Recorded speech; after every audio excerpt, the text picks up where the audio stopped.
Tout d'abord, l'objectif principal, en tout cas selon moi, du CESAD, c'est d'accompagner l'enfant et la famille à travers le handicap. Quand l'enfant arrive sur le CESAD, on a une période d'observation plus ou moins longue.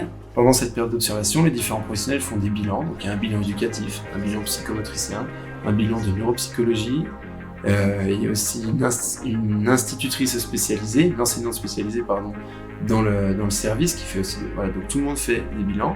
De ces bilans, chacun arrive à tirer des objectifs et l'équipe se réunit et il y a une priorisation qui est faite autour de ces objectifs tout en considérant la famille qui, de toute façon, reste décisionnaire des objectifs poursuivis par le CESAD en direction de son enfant. Après, on intervient aussi sur notre créativité. On crée des outils, tout simplement. On adapte en fonction des intérêts de l'enfant, de ses spécificités au niveau de ses troubles. Donc, on travaille beaucoup aussi à la création d'outils au quotidien. Puis au-delà des outils, moi je travaille beaucoup avec Marine aussi, je crois, en tant que psychomotricienne, même les autres professionnels, avec des jeux. Des jeux, des jouets, des livres, tout ce qui peut nous être utile. On dessine, on fait des jeux de rôle, on se met en scène, on fait tout ce qui est possible pour travailler les objectifs de travail, les objectifs qu'on s'était fixés pour l'enfant. Au niveau de l'organisation, déjà c'est un travail d'équipe avant tout.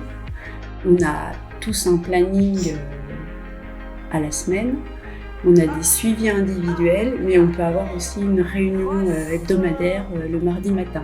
On peut travailler ensemble, on peut travailler en séance individuelle, on peut travailler donc en binôme de professionnels avec des enfants, avec des familles.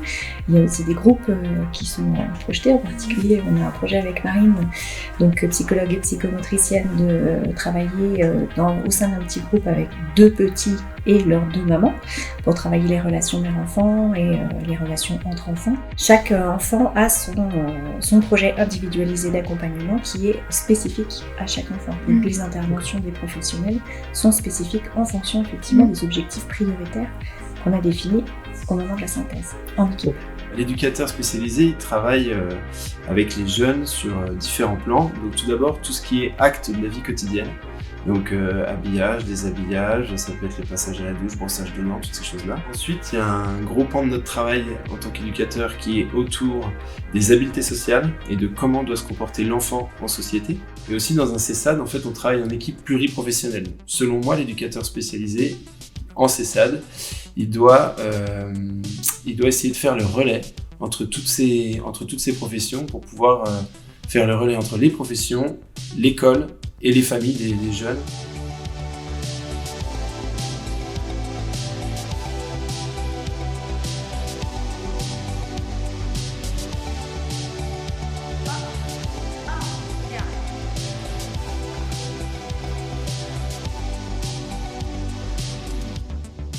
J'ai rencontré l'autisme en travaillant dans un IME qui est un IME partenaire particulier de ce CESAD, donc qui est l'IME Lorbise, et j'ai rencontré l'autisme et j'ai très vite été intéressé par tout ce qui doit être mis en œuvre pour réfléchir à l'accompagnement de l'enfant. Et si j'ai voulu travailler dans ce CESAD, c'est notamment pour ça, pour la richesse de l'équipe pluridisciplinaire et ce que je peux y trouver pour enrichir ma pratique à moi personnellement.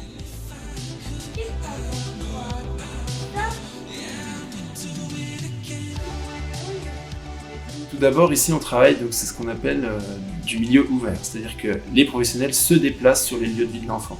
Les lieux de vie, on entend le domicile, l'école, ça peut être les centres de loisirs, tous les endroits où l'enfant est amené à passer du temps dans sa journée. Donc, déjà, en moyen technique, personnellement, je dispose d'une voiture pour me rendre sur les différents lieux. On est avant tout mobile, quoi. On transporte tout notre matériel, on ne laisse rien sur place. Sauf si le jeune a du matériel qui lui appartient. Par exemple, s'il a un classeur de communication, il l'emmène avec lui partout. Ou s'il a une tablette pour communiquer, il va l'emmener avec lui partout. Mais sinon, c'est notre matériel. Parfois, on peut intervenir directement au domicile. Et parfois, on est obligé de trouver des salles en dehors de ces institutions-là pour proposer des séances aux enfants.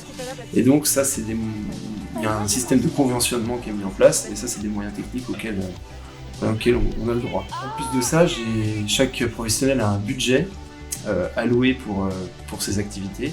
Donc pour faire des achats, par exemple, moi j'ai besoin de faire des achats dits éducatifs. Ça peut être des jeux de société, ça peut être des outils visuels liés à une problématique particulière. Et aussi on a des budgets de groupe. Donc s'il y a des budgets pour faire un groupe pâtisserie, des budgets pour mener un camp de vacances l'été. La relation qui est établie avec les parents, elle est nécessaire notamment pour assurer une cohérence dans l'accompagnement des enfants, pour qu'ils puissent retrouver leurs repères dans tous leurs lieux de vie, qu'ils puissent généraliser les besoins ou les modes alternatifs qu'ils ont de communication ou d'interaction.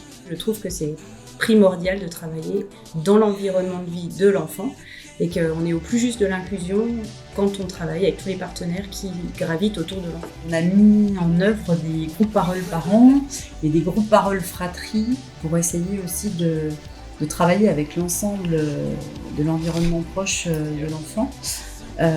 Mais c'est vrai que sans la famille, on ne peut pas travailler. C'est-à-dire qu'il faut qu'il y ait une certaine cohérence aussi dans les divers lieux, que ce soit avec l'école, la famille.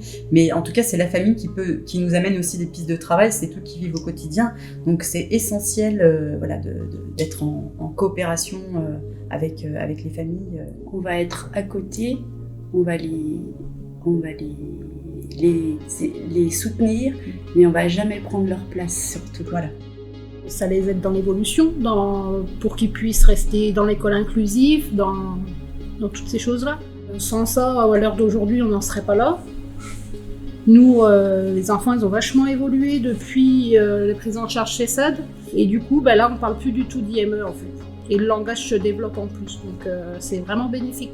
Les éducateurs, moi, le moindre problème que je rencontre avec mes enfants, je leur en parle et souvent, elles m'orientent et on trouve une solution.